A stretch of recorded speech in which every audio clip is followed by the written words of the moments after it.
देखिए भैया, आज का टॉपिक मोबिलिटी। देखिए भैया,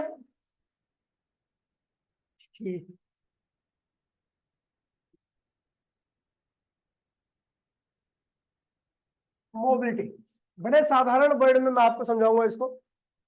मोबिलिटी को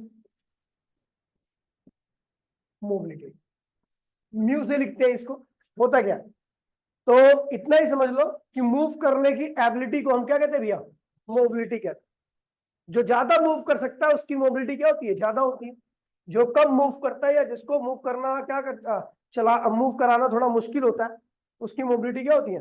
कम होती है। तो हम कहते हैं भैया इसको the ability of motion, the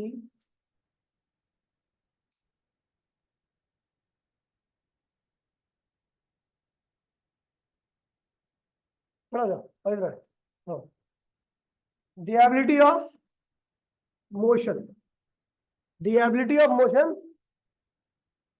is known as mobility।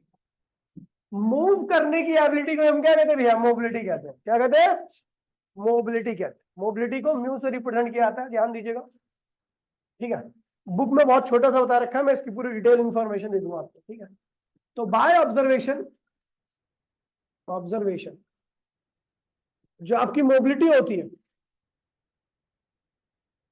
वो डिपेंड करती है चार्ज पार्टिकल की ड्रिफ्ट वेलोसिटी पर।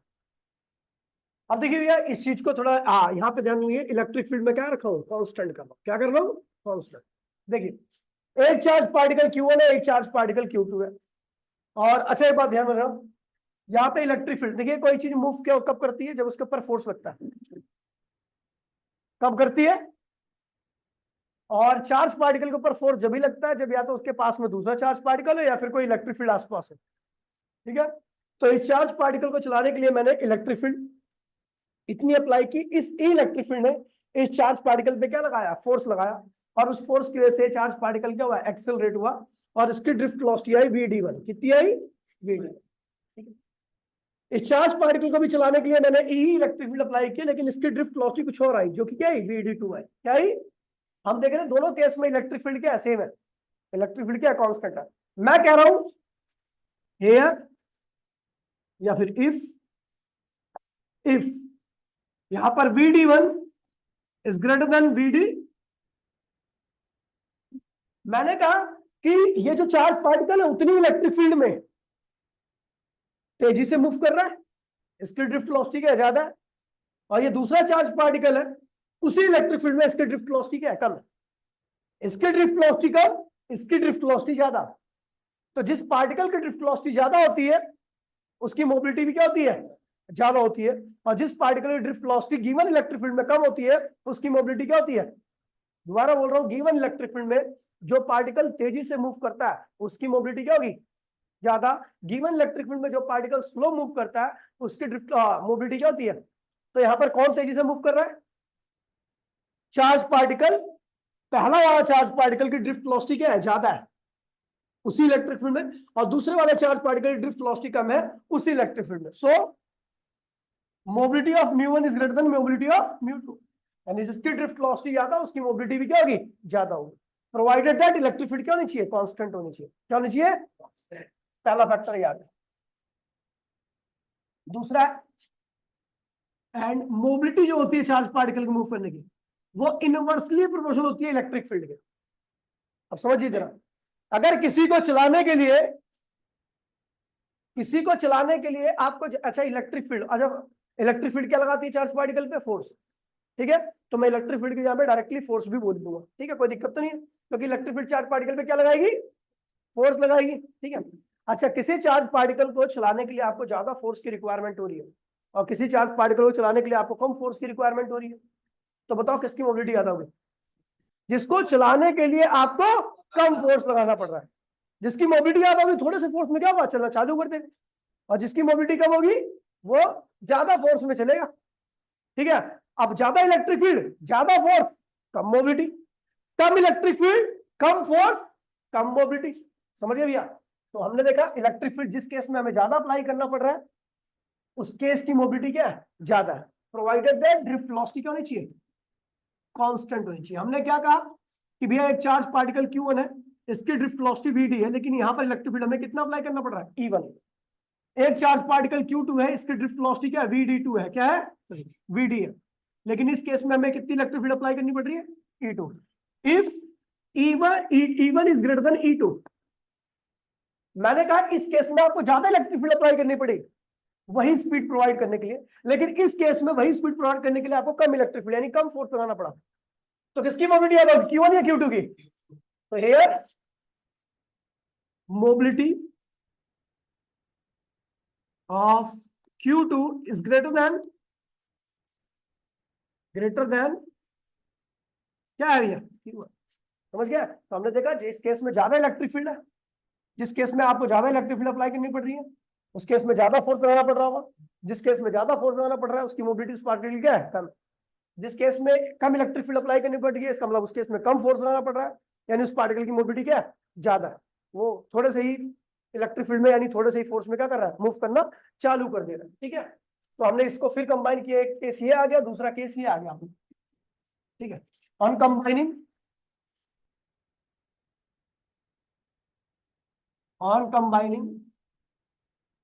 फर्स्ट एंड सेकंड इक्वेशन, दोनों इक्वेशंस को क्या करो भैया, कंबाइन कर दो। तो क्या आ रहा है, mobility is directly equal to drift velocity but inversely equal to electric field. NCERT में यही लिखा हुआ है कि mobility is the ratio of drift velocity to the electric field, बस यही है, उसके बारे में कुछ समझाया नहीं है। तो भैया फिर फायदा क्या है, अब देखो यहाँ पे मोबिलिटी इक्वल्स में k times of drift velocity upon में इलेक्ट्रिक फील्ड। यहाँ पर k की जो वैल्यू होती है साइज सिस्टम में, उसकी वैल्यू क्या होती है, 1 होती है। तो म्यू इक्वल्स में क्या हुआ, ड्रिफ्ट वेलोसिटी अपॉन में क्या हो गया, इलेक्ट्रिक फील्ड। ये इसका बेसिक फॉर्मूला हो गया। ठीक है, इसका मोबिलिटी का। अच्छा, यहां पर हमारी मोबिलिटी का फॉर्मूला ये आ गया। ठीक है, अब इसकी एक और फॉर्म होती है, आपको पता है, वी ऑल्सो नो जो ड्रिफ्ट वेलोसिटी होती है किसके बराबर होती है, कैपिटल ई स्मॉल ई टाउ अपॉन में क्या होता है, एम होता है। तो देन इसको हम क्या लिखेंगे, मोबिलिटी को क्या लिखेंगे, वीडी की यहाँ पे कैपिटल ई स्मॉल ई टाउ अपॉन में एम, और डिवाइड बाय क्या है, ई से ही क्या हुआ, कट मर गया। तो भैया यहाँ से आपको कुछ और भी पता लगने वाला है कि जो मोबिलिटी का फॉर्मूला होता है कैपिटल ई स्मॉल ई अपॉन में एम होता है। अब ये ध्यान रखिए भैया, एक ऐसी क्यू, यहाँ पर हमने देखा मोबिलिटी का फॉर्मूला ये आ गया अपना। ऊपर वाले फैक्टर के बारे में तो पता ही है ना कि इसका क्या रोल है मोबिलिटी पे, इसका क्या रोल है मोबिलिटी का। ड्रिफ्ट वेलोसिटी ज्यादा होगी तो मोबिलिटी क्या होगी, ज्यादा। कम, तूने कम बोला, लेकिन तूने कम बोला है, ड्रिफ्ट वेलोसिटी ज्यादा मोबिलिटी कम होगी, कैसे, कम क्यों बोला है तो बोल रहा हूं। ये मत सोचियो कि 4 बच्चों में अगर तू इन बोलेगा तेरी आवाज खो जाएगी, मैं बचा नहीं पाऊंगा। मना भी कर रहा है मेरे से, नहीं मैंने नहीं बोला। तूने देख लिया ना, ये विकास भट्ट नहीं समय पंडित है। तो भैया देखिए, मोबिलिटी कोर्स में क्या हो गया, टाउ ई अपॉन में क्या आ गया, एम आ गया। अब तू ही बताएगा, mobility is directly equal to relaxation time, क्यों, जल्दी बताओ। मोबिलिटी रिलैक्सेशन टाइम में डायरेक्टली प्रोपोर्शनल क्यों होती है,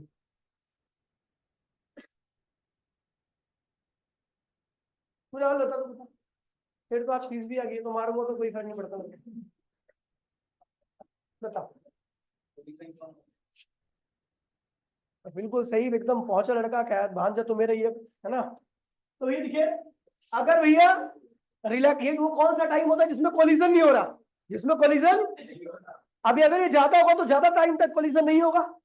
अगर ज्यादा टाइम तक कोलिजन नहीं होगा तो इलेक्ट्रॉन बहुत देर तक अपनी काइनेटिक को लूज नहीं करेगा, और लूज नहीं करेगा तो उसका इस्तेमाल क्या करेगा, भागने में। भागने में यानी ड्रिफ्ट वेलोसिटी क्या होगी उसकी, ज्यादा, और ड्रिफ्ट वेलोसिटी ज्यादा होती है तो मोबिलिटी क्या होती है, पता ही है आपको। ठीक है, ये लिख देते हैं, टाउ ज्यादा, ये ज्यादा, तो नंबर ऑफ कोलिजन क्या होंगे, कम होंगे। ड्रिफ्ट वेलोसिटी क्या होती है इस केस में, ज्यादा होती है, और जिसकी ड्रिफ्ट वेलोसिटी यानी वेलोसिटी यानी मोशन स्पीड ज्यादा होती है, उसकी मोबिलिटी भी क्या होती है, कम। कौन कह रहा है, अभी कम किसी ने बोला है, बोला है ना कम किसी ने, नहीं मैंने सुना है, बोला है किसी ने कम। ठीक है, मास के इन्वर्सली ये बताएगा मुझे। रोमीर बता भाई, रोमीर बहुत दिनों बाद आया तू, आज 4 क्लास बाद आया तू, बता तू क्या सोच रहा है मैं नोटिस नहीं करता? सब नोटिस करता हूँ भाई, मैं एक एक चीज मेरे दिमाग में फिट रहती है। बता, मास ज्यादा तो कैसे? मास ज्यादा होगा तो एक्सेलरेशन कम होगा। एक्सेलरेशन जो कम एक्सेलरेट करेगा उसकी वेलोसिटी क्या होगी? कम रहेगी। और जिसकी वेलोसिटी कम रहती है उसकी मोबिलिटी भी क्या होती है? तो मास ज्यादा तो एक्सेलरेशन कम, एक्सेलरेशन कम तो वेलोसिटी कम। कौन सी वेलोसिटी? Drift velocity. और ड्रिफ्ट वेलोसिटी कम तो मोबिलिटी। ठीक है भैया, तो ये हो गया भैया, ये फैक्टर्स है जो आपको ध्यान रखना। एक क्वेश्चन आता है, किसकी मोबिलिटी ज्यादा होगी?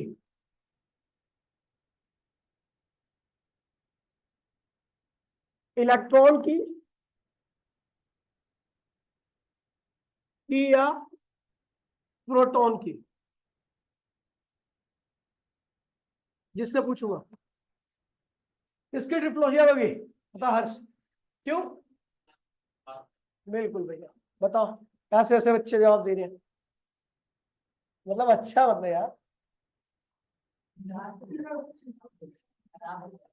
मास, मास के इनवर्सली है, तो here mass of proton is much more greater than mass of electron, so mobility of electron is much more greater than mobility of proton. तो आप सौभाग्यशाली हो कि सर्किट में फ्लो किसका होता है? इलेक्ट्रॉन का। प्रोटॉन का फ्लो होता तो उसकी मोबिलिटी तो ना के बराबर है, और जिसकी मोबिलिटी ना के बराबर होगी उसकी वजह से इलेक्ट्रिसिटी क्या आएगी? बाबा जी का ठुल्लू। ठीक है, समझ गए भैया? तो ये मोबिलिटी के बारे में जितनी मैक्सिमम चीज हो सकती है बता दिया मैंने आपको। ठीक है भैया, अब जरा पीछे क्वेश्चंस पे आते हैं। ठीक है, ये कुछ क्वेश्चंस है, देखिए। क्या भैया, a copper wire of non-uniform, a copper wire, a copper wire of non-uniform area of cross section is connected to a DC battery. किससे कनेक्टेड है भैया? डीसी बैटरी से। The physical quantity which remain constant, तो भैया आपको मैंने बताया था ये वायर है,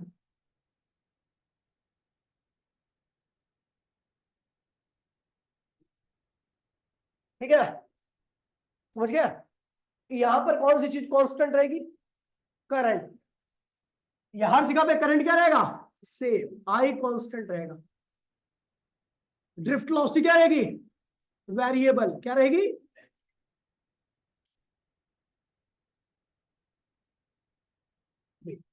बता ड्रिफ्ट वेलोसिटी कहां ज्यादा होगी बुड्ढे? ए पॉइंट पर ज्यादा होगी, बी पॉइंट पर? हाँ, ए पॉइंट पर ज्यादा होगी, बी पॉइंट पर?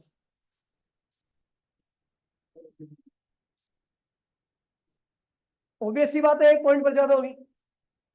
फिर ये जानता है, ये जानता है मैं जो बोलूँ गलती बोलूंगा। बी पे ज्यादा होगी, क्यों ज्यादा होगी बता? बराबर होगी। ये आ, तो ये चप्पल उतारूंगा और सैकड़ों चप्पल एक ही जगह मारूंगा। कहां पे ज्यादा होगी भैया? बी पर, क्योंकि बी का क्रॉस सेक्शनल एरिया क्या है? सेम है। करंट कांस्टेंट, करंट का मीनिंग क्या होता है? चार्ज पर सेकंड। चार्ज किसी पॉइंट से पर सेकंड में कितने चार्ज पास कर रहे हैं वही करंट कहलाता है। तो हर जगह करंट अगर सेम है तो इसका मतलब बी वाले पॉइंट से भी उतना ही चार्ज एक सेकंड में पास कर रहा है, और ए वाले पॉइंट से भी उतना ही चार्ज पास कर रहा है एक सेकंड में। ए वाले का एरिया ज्यादा है तो वहां पे चार्ज आराम से निकल सकता है, 10 कूलम चार्ज आराम से निकल सकता है। लेकिन बी वाले में भी एक सेकंड में उतना ही चार्ज फ्लो करना चाहिए, और लेकिन एरिया क्या है? कम है, तो वहां पे उनको अपनी स्पीड क्या करनी पड़ेगी? बढ़ानी पड़ेगी। तो drift velocity at point B is greater than drift velocity at point A. ठीक है, इलेक्ट्रिक फील्ड इंटेंसिटी किस कहां पे? ये पे वो क्या होगी? वेरिएबल होगी। क्या होगी? वेरिएबल होगी, है ना? कहां ज्यादा होगी, ए पॉइंट पर या बी पॉइंट पर? सचिन तू बता। ए पॉइंट पर ज्यादा होगी, बी पॉइंट पर इलेक्ट्रिक फील्ड इंटेंसिटी? कैसे? इलेक्ट्रिक फील्ड इंटेंसिटी की डेफिनेशन होती है कि मतलब इलेक्ट्रिक फील्ड इंटेंसिटी जो होती है एरिया के इनवर्सली प्रोपोर्शनल होती है जिससे पास करती है। जहां का एरिया ज्यादा होता है वहां पर इलेक्ट्रिक फील्ड इंटेंसिटी क्या होती है? कम हो जाती है। उनके बीच में सेपरेशन क्या होता है? बढ़ जाता है। ठीक है, और जहां पर एरिया कम होता है तो उनके बीच में सेपरेशन क्या होता है? कम होता है। फील्ड लाइन पास पास में होती है, इंटेंसिटी क्या होती है? ज्यादा होती है। तो electric field at point B क्या होगी? ए से ज्यादा होगी। करंट डेंसिटी क्या होगी, वेरिएबल होगी। कहां पे ज्यादा है करंट डेंसिटी, ए पे या बी पे? अब ये तो सही बता दो, हर जगह करंट क्या कांस्टेंट है? जब हर जगह करंट, करंट डेंसिटी का फॉर्मूला क्या होता है? अब आपके पापा को मैं वीडियो कॉल पे लूंगा और फिर पूछूंगा क्वेश्चन, कहां पे ज्यादा होगी करंट डेंसिटी? बी पे क्यों ज्यादा होगी? एरिया कम है। करंट डेंसिटी का अगर आपको फॉर्मूला पता होता तो आप ऐसे मुंह नहीं बनाती मेरे आगे, ऐसे नहीं, तुरंत बोलती मुंह से। देखिए भैया, करंट डेंसिटी क्या होता है भैया, आई अपॉन में ए। करंट क्या है, कांस्टेंट है। अगर ये कांस्टेंट हो तो जे क्या होगा, ए के क्या होगा, इनवर्सली होगा। जिस पोर्शन का एरिया कम होगा वहां पे करंट डेंसिटी क्या होगी, ज्यादा होगी। तो ए बी पॉइंट पर क्या होगी, ज्यादा करंट डेंसिटी, ए पॉइंट पर क्या होगी, कम होगी। ठीक है भैया, तो ये सारी क्वांटिटी जो होती है, जो वेरी करती है उनके बारे में बोल दिया, और जो कांस्टेंट रहती है उसके बारे में बोल दिया। समझ गए भैया?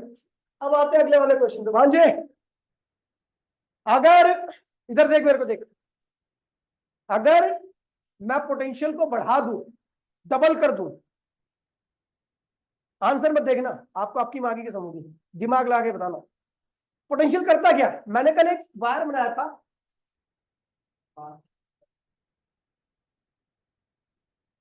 ये वायर है, ये इलेक्ट्रॉन है, ये बंदा कौन है, इलेक्ट्रॉन है। उसको इस यहां से तो आराम से तैर के चलाएगा, लेकिन यहां से दिक्कत होगी। दिक्कत होगी, इसको चलाएगा कौन, कौन लात मारेगा इस पे, पोटेंशियल। कौन लात मारेगा, यहां पर इसकी मोबिलिटी क्या होगी है, कम होगी है। मोबिलिटी यहां पर क्या होगी है, क्योंकि यहाँ का इस पोर्शन का रेजिस्टेंस बढ़ जाता है। ध्यान रखना, जिस पोर्शन का रेजिस्टेंस ज्यादा रहेगा वहां पे मोबिलिटी क्या होती है, कम हो जाता है। समझ गया? अब अगर मैंने पोटेंशियल बढ़ा दिया, ये छोड़ो, ये हटाओ डायग्राम का, अगर मैं पोटेंशियल बढ़ा दूं तो मोबिलिटी क्या होगी, बढ़ेगी या घटेगी, सोच लो। अगर मैं पोटेंशियल बढ़ा दूं, पोटेंशियल बढ़ा दूं, डबल कर दूं, तो मोबिलिटी बढ़ेगी या घटेगी? कैसे घटेगी, कौन बताए? देखिए भैया, बिल्कुल सही बात है भाई, बच्चा पहुंच गया वहां पे। अगर आप पोटेंशियल डिफरेंस बढ़ाते हो तो अंदर की इलेक्ट्रिक फील्ड क्या होगी, बढ़ जाएगी, और अंदर की इलेक्ट्रिक फील्ड बढ़ जाएगी तो आपको पता है ज्यादा फोर्स लगाना पड़ रहा है, तो मोबिलिटी क्या होगी, कम हो जाएगी। नहीं समझे अभी आपको? देखिए भैया, यहां पर आओ जरा, इसी डायग्राम में देख लो, ठीक है। आपको एक बात बताता हूँ, ये रेजिस्टेंस क्या, अगर मैं एक वायर लूं और ये रेजिस्टेंस यहाँ पे लगा दूं, तो ए पॉइंट और बी पॉइंट पर देखूंगा तो पोटेंशियल कहां पे ज्यादा होगा, ए पर या बी पर? बी पर। जहां पे रेजिस्टेंस, करंट तो दोनों यहाँ पे सेम होगा ना, लेकिन पोटेंशियल यहां पर ज्यादा होगा।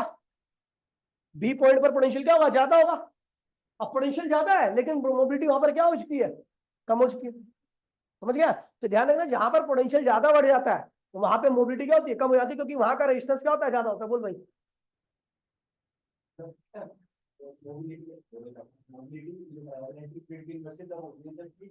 मेरी बात सुन ले, क्वेश्चन क्या कह रहा है, कह रहा how does the mu of electron in a conductor change if potential difference applied across the conductor is doubled, keeping the length of the and temperature of the conductor is constant.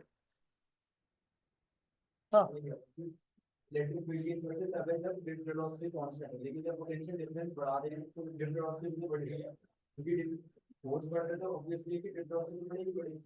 अब मैं एक चीज देख, अगर मैं drift velocity की तो तू बात कर रहा, सुन ले, ये भी देखिए, अगर मैं बात करूं मोबिलिटी की तो क्या होता है, ड्रिफ्ट वेलोसिटी अपॉन में इलेक्ट्रिक फील्ड होता है। अब जब तू पोटेंशियल बढ़ाएगा, तेरे पोटेंशियल बढ़ने पर क्या होगा, इलेक्ट्रिक फील्ड बढ़ेगी। इलेक्ट्रिक फील्ड बढ़ेगी, उसकी वजह से मोबिलिटी भी क्या होगी, बढ़ेगी। तो उस केस में ये कांस्टेंट ही रहेगा जो तू बोल रहा है। उस केस में अगर तू कह रहा है कि इलेक्ट्रॉन की मोबिलिटी बढ़ा दूं, मैं पोटेंशियल बढ़ा करके, एक वायर है, नॉर्मल वायर है, ठीक है, नॉर्मल वायर के तरह उसमें पहले 1 वोल्ट की बैटरी लगी थी, अब 4 वोल्ट की बैटरी करूं तो मोबिलिटी बढ़ेगी, नहीं बढ़ेगी? मोबिलिटी एक कांस्टेंट टर्म होती है। आप जिस रेशियो में पोटेंशियल बढ़ाओगे ना, उसी रेशियो में वहां की अंदर की इलेक्ट्रिक फील्ड बढ़ेगी, और उसी रेशियो में ऊपर की क्या होगी, ड्रिफ्ट वेलोसिटी बढ़ेगी। तो अगर ये इलेक्ट्रिक फील्ड आपने 2 बढ़ाया तो ड्रिफ्ट वेलोसिटी भी तो 2 बढ़ेगी ना। नहीं समझे? क्योंकि जब आप पोटेंशियल बढ़ाओगे तो अंदर की इलेक्ट्रिक फील्ड बढ़ी, अंदर की इलेक्ट्रिक फील्ड बढ़ी तो उसको चार्ज पार्टिकल में फोर्स क्या होगा, बढ़ गया, और चार्ज पार्टिकल में फोर्स बढ़ गया तो क्या होगा, एक्सेलरेशन बढ़ गया, ड्रिफ्ट वेलोसिटी भी क्या होगी, बढ़ गई। यानी इलेक्ट्रिक फील्ड बढ़ाने से दोनों चीजें बढ़ रही हैं, यानी इलेक्ट्रॉन की मोबिलिटी फिक्स होती है, तो उसको चेंज नहीं कर सकता। समझ गया? अभी भी नहीं समझ रहा होगा। अब चीजों को देखना, अगर तू मान ले नॉर्मल सर्किट है, इसमें मोबिलिटी 4 मीटर पर सेकंड आ रही है, अच्छा 4 आ रही है, ठीक है 4 आ रही है, तो ये 4 तो हमेशा ही रहेगी ना, चाहे तू कितने बड़ा पोटेंशियल अप्लाई कर दे, क्योंकि mobility is the ratio of electric field और पोटेंशियल और इलेक्ट्रिक फील्ड है। हम देख रहे हैं कि हम जब एक फैक्टर बढ़ा रहे हैं तो दोनों फैक्टर उसी रेशियो में बढ़ जा रहे हैं, तो 4 ही रहेगी ना। नहीं समझे अभी? किसको किसको समझ में आ गई ये बात? आगे समझ में? मोबिलिटी एक कांस्टेंट टर्म है, मोबिलिटी नहीं बढ़ने वाली है, इलेक्ट्रॉन की मोबिलिटी एक सर्किट में जो है वही रहेगी। ठीक है, अगर आप टेम्परेचर चेंज करते हो तो लेंथ चेंज करते हो तो चेंज हो जाएगी, क्योंकि इन दोनों के चेंज करने से रेजिस्टेंस क्या होगा सर्किट का, चेंज जाएगा, तो उसकी मोबिलिटी क्या होगी, चेंज होगी, क्योंकि रेजिस्टेंस बढ़ते के साथ ही उसको जाने में क्या होगी, दिक्कत होने लगेगी, इलेक्ट्रॉन के फ्लो में क्या होगी, बाधा आ जाएगी, और जब बाधा आ जाएगी तो मोबिलिटी क्या होगी, अपने आप कम हो जाएगी। समझ गए भैया? ध्यान रखना, समझ गए भाई?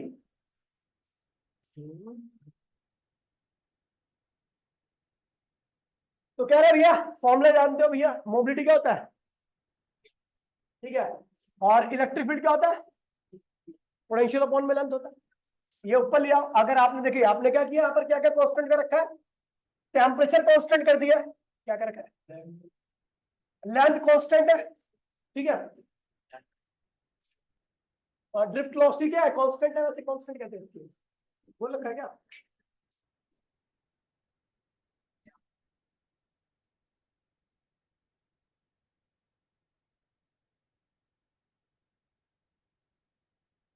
ये जब भी इसलिए होगी जब ड्रिफ्ट वेलोसिटी भी कांस्टेंट होगी, क्वेश्चन में पूरा ही लिखा हुआ ये। हाँ ये देखो ना,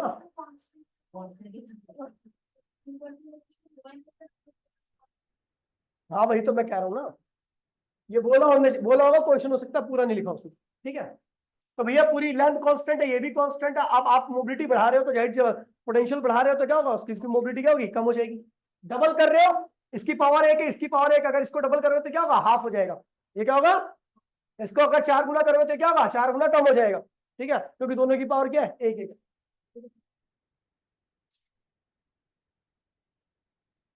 देखिए भैया, अभी क्या कह रहा है, when the potential difference is applied across the end of the conductor, how is the drift velocity related to it, ऐसा कह रहा पोटेंशियल डिफरेंस से, when a potential difference is applied across the end of the conductor, how is the drift velocity related to relaxation time। ठीक है भैया, ये तो पता ही होगा, ड्रिफ्ट वेलोसिटी क्या होता है, कैपिटल स्मॉल ई टाउ अपॉन में, हम तो ड्रिफ्ट वेलोसिटी क्या होता है, रिलैक्सेशन टाइम क्या होती है, डायरेक्टली होती है, ये ज्यादा होगा तो ये भी क्या होगा, ज्यादा होगा, ठीक है। अच्छा देखो, how is the drift velocity of conductor affected with the rise in temperature, कम हो जाती है, आपको पता है, टेम्परेचर ज्यादा करोगे तो वाइब्रेशन एनर्जी क्या होगी, ज्यादा हो जाएगी, कोलिजन ज्यादा, ड्रिफ्ट वेलोसिटी कम, ठीक है। फिर कह रहा है भैया देखिए ग्राफ, ये वाला ग्राफ देखिए, कह रहा है वीआई ग्राफ दे रखा है आपको, a metallic wire of two different temperature T1 and T2 as shown in the figure, which of the two temperature is lower or why, इनमें से कौन सा टेम्परेचर क्या है, कम है और क्यों। देखिए अगर आपको याद होगा तो slope of I V curve क्या देता है आपको, 1 बाय में रेजिस्टेंस, 1 बाय में रेजिस्टेंस देता है ना, याद है। तो स्लोप जाता होगा, slope resistance is proportional to क्या हो गया, स्लोप। तो आप देखो किसका लाइन किस लाइन का स्लोप ज्यादा है, सेकंड का या फर्स्ट का, फर्स्ट का स्लोप ज्यादा है तो उसका रेजिस्टेंस क्या होगा, कम, और सेकंड का स्लोप क्या है, कम है तो उसका रेजिस्टेंस क्या होगा, ये, ठीक है। तो हियर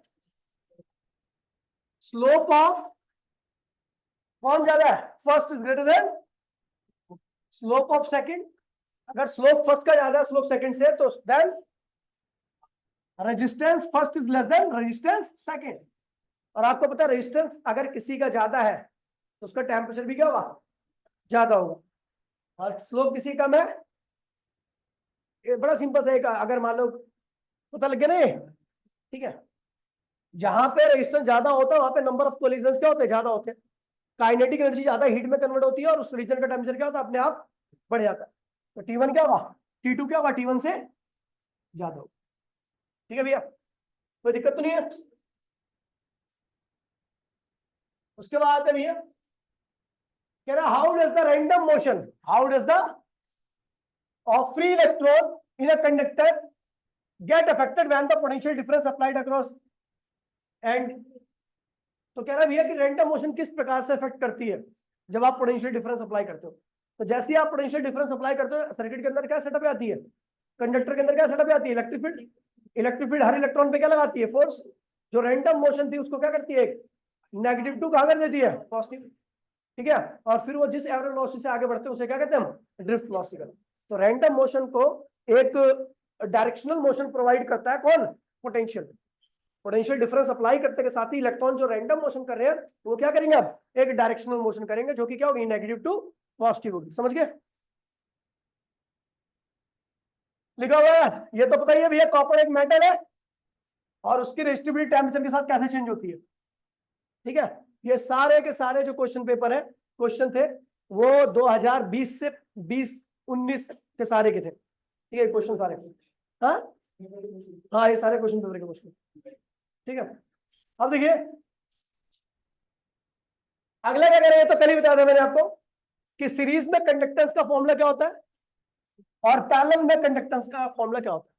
तो भैया रेजिस्टेंस का जिसको नहीं याद होगा तो भैया आपको सीरीज में रेजिस्टेंस क्या होता है, आर एस इक्वल्स टू में R1 plus R2 plus R3। मान लीजिए 3 ही है, इसका उल्टा कर तो क्या बनेगा, कंडक्टेंस 1 बाय में GS, 1 बाय में G1, 1 बाय में G2 और 1 बाय में G3। तो सीरीज में रेजिस्टेंस आपका ये जुड़ेगा और कंडक्टेंस आपका इस तरह के जुड़ेगा। वाला अभियान 6 बजे क्लास बेटा।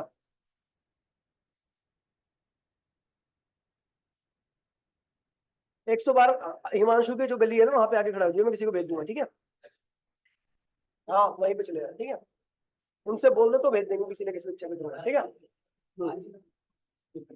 देखिए ये सीरीज में हो गया। सीरीज में अगर आपको कंडक्टर का रेजिस्टेंस निकालना तो ये निकालोगे, ऐसे करोगे। कंडक्टेंस निकालना तो इस तरीके से जोड़ोगे। ठीक है, और पैरेलल में 1 बाय में RB, 1 बाय में R1, 1 बाय में R2, 1 बाय में R3। इसका उल्टा कर दो क्या हुआ, GP, G1, G2। तो भैया अगर पैरेलल में आपको रेजिस्टेंस जोड़ना तो इस तरीके से और कंडक्टेंस जोड़ना तो इस तरीके से, पैरेलल में पैरेलल। ठीक है भैया, अब देखिए नीचे वाला क्वेश्चन बहुत ज्यादा बार पूछा गया, उसने गलत बना रखा है डायग्राम में। ठीक है, चलो देखते हैं भैया नीचे वाला क्वेश्चन, क्वेश्चन नंबर 9। कह रहा भैया कि किस रीजन में आपका रेजिस्टेंस नेगेटिव है। तो पहले भैया ध्यान रखना कि जो ग्राफ है वो कुछ इस तरीके का है, IV ग्राफ है ऐसा। यहां पर आपको बता दूं ये IV ग्राफ है और IV ग्राफ नॉन लीनियर है। कैसा ये, अच्छा टेढ़ा मेढ़ा है ना। और इस क्लास में सॉरी इस केस में इसका स्लोप क्या हो रहा है, बदल रहा है। स्लोप IV ग्राफ का स्लोप क्या देता है आपको, रेजिस्टेंस देता है। यानी हर केस में रेजिस्टेंस क्या होगा, बदलेगा। इस तरह के रेजिस्टेंस को हम क्या कहते हैं, डायनेमिक रेजिस्टेंस। क्या कहते हैं इसे, डायनेमिक रेजिस्टेंस है। तो इसका स्लोप जो होगा, स्लोप होगा वेरिएबल, क्या होगा, और वेरिएबल। और रेजिस्टेंस जो आएगा उसे क्या कहेंगे, डायनेमिक रेजिस्टेंस।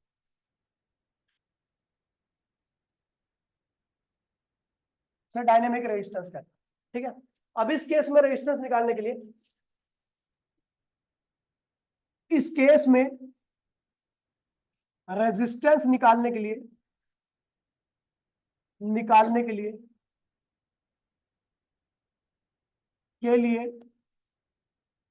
हमें इस केस में किसी पॉइंट का रेजिस्टेंस निकालना। इस केस में किसी पॉइंट का रेजिस्टेंस निकालने के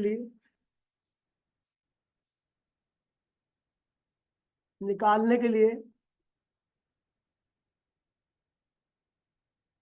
हमें उस पॉइंट पर क्या करना पड़ेगा, उस पॉइंट पर टेंजेंट ड्रॉ करनी पड़ेगी। तेरा मुक्का ही मारूंगा, सारे दांत निकाल दूंगा सारे एक में ही।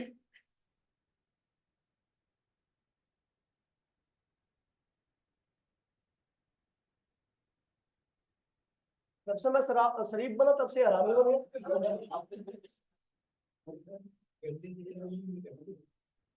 ठीक है,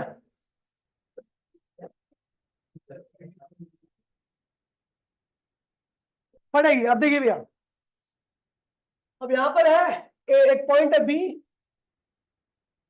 थोड़ा सीधा था इसने गलत बना रखा डायग्राम थोड़ा।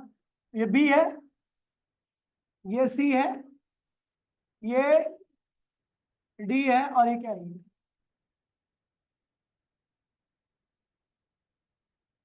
अगर मुझे बी पॉइंट का स्लोप चाहिए, अच्छा मैं पूछूंगा किसका रेजिस्टेंस सबसे ज्यादा होगा, तो उसके लिए भी आपको स्लोप ही खींचना पड़ेगा। जिसका स्लोप ज्यादा उसका रेजिस्टेंस कम। ज्यादा बोल रहा है, देखियो दांत निकलवाना चाह रहा है क्या आपने? डॉक्टर से निकलवाएगा, मेरे से निकलवाएगा? बोला रेजिस्टेंस। अब वैसे इस लड़की ने जो किया वो तो तेरे हिसाब से किया, ठीक है, लेकिन मैं जैसे बता ना वैसे करिए, ठीक है। बी पॉइंट का स्लोप क्या होगा? ये होगा। सी पॉइंट का स्लोप ये होगा। डी पॉइंट का स्लोप ये होगा, और ई पॉइंट का स्लोप ये होगा। ये स्लोप खींच दिया हर पॉइंट पर। अब इसका एंगल कैसे पता लगे? तो भैया बेस लाइन खींच दो अपने आप ही, ये रहा।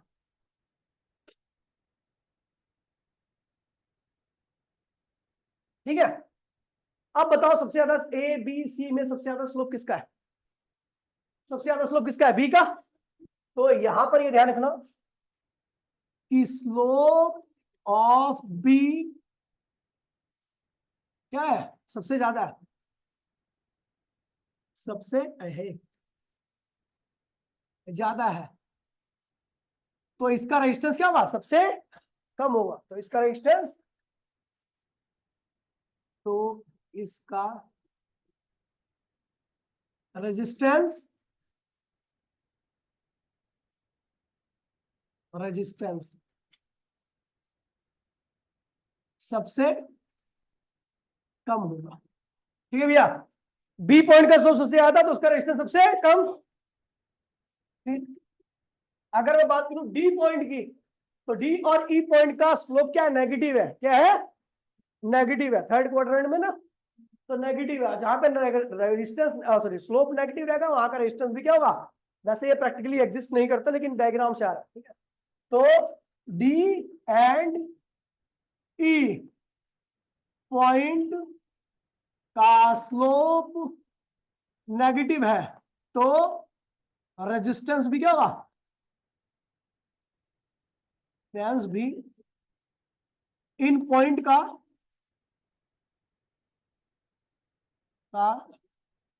नेगेटिव होगा। समझ गए भैया? कोई दिक्कत तो नहीं है? तो स्लोप नेगेटिव है ना? अब नेगेटिव आ रहा है ना, एंगल ये आ रहा है ऐसे। हॉरिजॉन्टल लाइन से एंगल लेता है ना तू। जब हॉरिजॉन्टल लाइन से ऊपर जाएगा तो एंगल पॉजिटिव रहेगा, नीचे आएगा तो नेगेटिव। ठीक है भैया, तो ये हो गया आपका। ठीक है, अब भाई प्लीज, अब इसके बाद एक टॉपिक है, और वही टॉपिक समझ लो मेन टॉपिक है, बैटरी सेल। सेल क्या होता है? तो भैया cell is the constant voltage supplier. जो हमें कांस्टेंट, हमारे सर्किट को कांस्टेंट वोल्टेज सप्लाई करता है, उसको हम क्या कहते हैं भैया? सेल कहते हैं। सेल की कंप्लीट इंफॉर्मेशन कल की क्लास में पूरा सेल पढ़ा दूंगा, पूरा सेल ए टू जेड। कोई न्यूमेरिकल नहीं कराऊंगा, सेल की पूरी थ्योरी पढ़ाऊंगा। ठीक है, तो कल की क्लास कोई नहीं मिस करेगा, ऑफलाइन ही आएंगे। मिलते हैं कल की क्लास में। आज के लिए इतना ही। टाटा बाय बाय, जय हिंद जय भारत।